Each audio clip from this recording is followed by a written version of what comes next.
के सारे सपने यार मान मेरा टूटा। एक खुशी की तलाश में साथ सबका छूटा। सुना हर जिंदगी के सारे सपने यार मान मेरा टूटा। एक खुशी की तलाश में साथ सबका छूटा।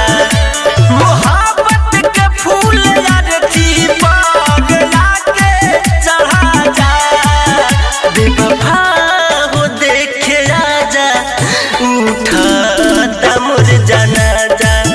बेवफा हो देखे आजा उठा तमुर जनाजा।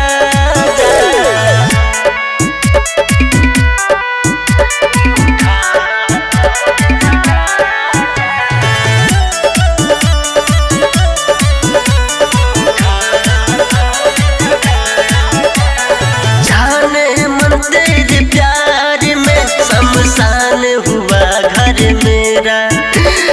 कहता है गोलू रत्नेश वक्त का ये फेरा।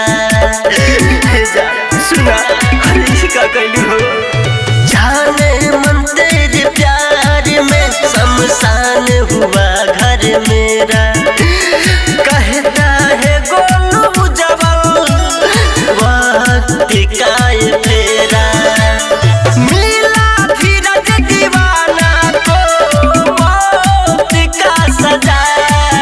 बेवफा हो देखे आजा उठा तमुर जनाजा।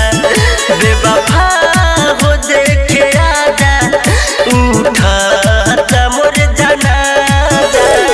Recording by ADR Music by Sakhwa।